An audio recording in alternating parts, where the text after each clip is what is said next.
जय श्री कल की। ओम नमो भगवते वासुदेवाय। ऑपरेशन सिंदूर 2 को लेकर सभी लोग बहुत ज़्यादा पैनिक हो रहे हैं। चिंता ये हो रही है कि न जाने किस प्रकार और कितने दिनों तक ये युद्ध चलेगा, अगर छिड़ गया तो, और उस समय देश के हालात कैसे होंगे, हम लोगों को किस प्रकार से अपने आप को सुरक्षित रखना चाहिए, इस बारे में बार बार प्रश्न पूछे जा रहे हैं। इसलिए रिक्वेस्ट पर सभी के मैं दे रही हूँ आपको ये छोटा सा वीडियो। आपको न डरने की ज़रूरत है, न ही घबराने की। जो भी होगा ये भगवान कल्कि की मर्जी से होगा, और जब भी होगा मैंने समय दिया है अपने आकलन के अनुसार। अब भगवान कल्कि की जैसी लीला और जैसी इच्छा, हर चीज़ इस समय उन्हीं की मर्जी से हो रही है। हमारे और आपके कहने से कुछ नहीं होने वाला। जब तक भगवान नहीं चाहेंगे युद्ध नहीं छिड़ेगा, लेकिन सतर्कता अपने लिए ज़रूरी है रखनी, कारण हम परिवार वाले हैं, और जब हम अकेले नहीं परिवार वाले हैं तो चिंता तो होनी ही चाहिए। इसलिए इस समय ऑपरेशन सिंदूर को लेकर बहुत सारी बातें कही जा रही हैं। तो सबसे पहली बात, आप लोगों को आज जो मैं पॉइंट्स बतलाने जा रही हूँ उन पॉइंट्स को ध्यान में रखिए दिमाग में। पहली बात, बिल्कुल ना पैनिक होना है, न डरना है, न घबराना है। हम बिल्कुल सुरक्षित हैं, अपने देश में हैं, और हमारे देश में सुरक्षा व्यवस्था ऐसी है कि बिल्कुल डरने की और घबराने की ज़रूरत नहीं। हालांकि लापरवाही ज़रा सी भी सुरक्षा एजेंसियों की पड़ जा रही है भारी, क्योंकि देखिए दिल्ली ब्लास्ट 10 नवंबर को जो हुआ आतंकवादी हमला, इसे करार दिया गया। खुलासा हुआ कि ये जो आतंकवादी हमला हुआ वो हमारे देश में जो बैठे हुए छिपे हुए आतंकवादी थे खूंखार, काफ़ी पहले से उन्होंने प्लानिंग की थी, और अब भी विस्फोटक पदार्थ एक ऐसी जगह रखा हुआ है जहां से अभी तक रिकवरी नहीं हुई है, और हमारी सुरक्षा एजेंसियां नाकाम है ये जानने में कि कहां पर है वो विस्फोटक पदार्थ। और जो भगोड़े आतंकी हैं हमारे देश में ही छिपे हुए हैं, क्योंकि बॉर्डर सील कर दिया गया है। तो आखिर वो छिपे हैं तो कहाँ छिपे हैं? चूँकि अब भी विस्फोटक पदार्थ और आतंकवादियों का कोई भी ठिकाना नहीं पता चला, इसलिए हम लोगों को अपनी सुरक्षा खुद करनी पड़ेगी। केवल देश के भरोसे या सुरक्षा एजेंसियों के भरोसे बैठने से काम नहीं चलने वाला। इस समय अपनी सुरक्षा अपने हाथों।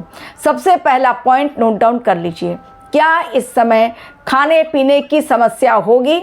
बिल्कुल नहीं होगी खाने पीने की समस्या, लेकिन हमारे देश में स्टॉक होते हुए भी लोग इस समय ब्लैक मार्केटिंग ज़रूर कर सकते हैं। इस समय पैनिक होकर दुकानों में भीड़ जमा हो जाएगी।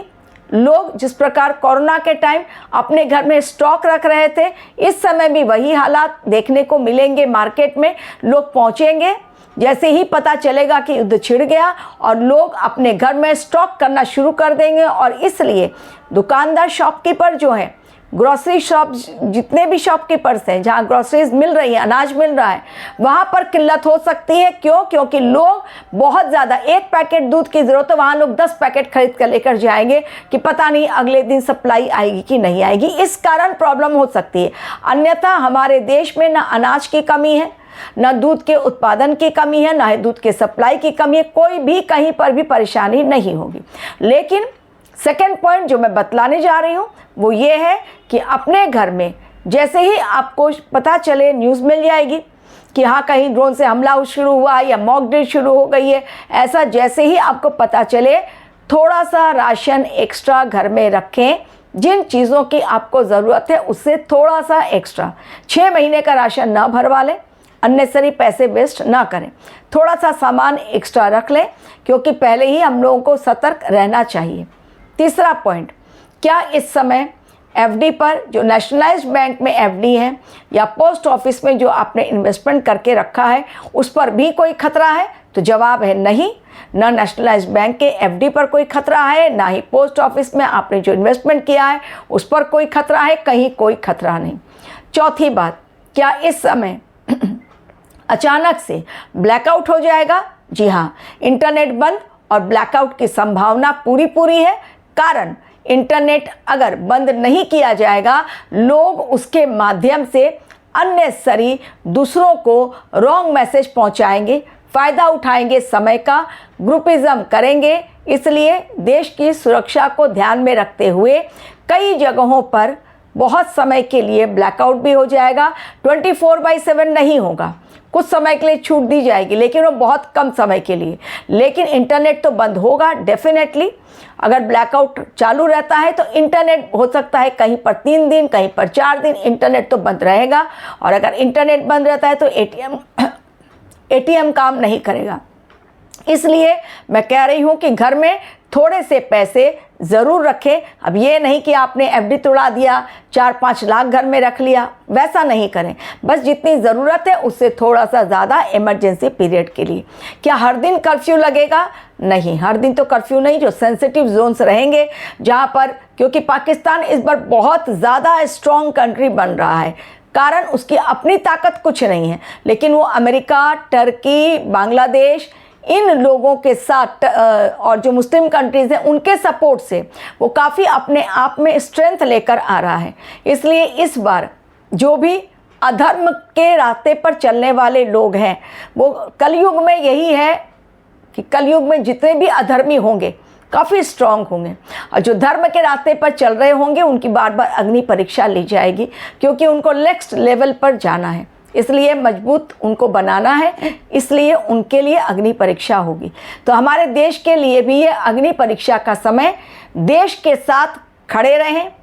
स्कूल कॉलेज बंद होते हैं तो वो सुरक्षा के लिए बंद किए जाएंगे ताकि बच्चे सुरक्षित रहें, क्योंकि निशाना बनाया जाएगा स्कूल को, धार्मिक स्थल को, बाज़ारों को, मॉल को। कोशिश करें दिन के समय में ये लोग ड्रोन वगैरह नहीं गिराते, शाम होते ही ये लोग स्टार्ट करते हैं और रात में भीषण बमबारी होती है। तो कोशिश करें दिन में जितना हो सके आपको जो सामान लेना है लेकर और जल्दी से आ जाएं। इस समय खतरा लंबी दूरी पर भी मंडरा रहा है तो ना जाएं। अंतिम बात, सबसे ज़रूरी, भगवान के मंत्रों का जाप। जी हाँ, मंत्रों का जाप इस समय ज़रूर करें, आप जिन्हें भी मानते हैं, लेकिन सबसे ज़्यादा स्ट्रॉन्ग महामृत्युंजय मंत्र, कालों के काल महाकाल।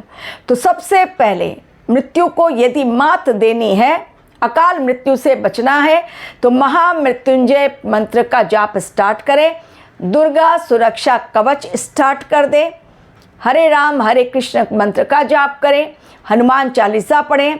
डर ज़्यादा लग रहा है तो सुंदरकांड का पाठ करें।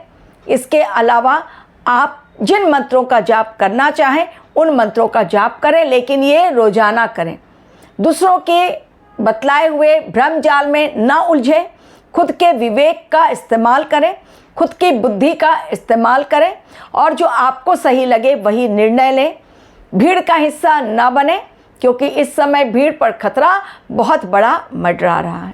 तो इसलिए डरने की ज़रूरत नहीं, पैनिक होने की ज़रूरत नहीं, हमें सतर्क रहने की ज़रूरत है। मेरा वीडियो न डराने के लिए है न घबराने के लिए लोगों को, बल्कि लोग अलर्ट मोड पर रहें और सही रास्ते का चुनाव करें, इसलिए मेरा वीडियो मैं आप लोगों तक पहुंचाती हूं।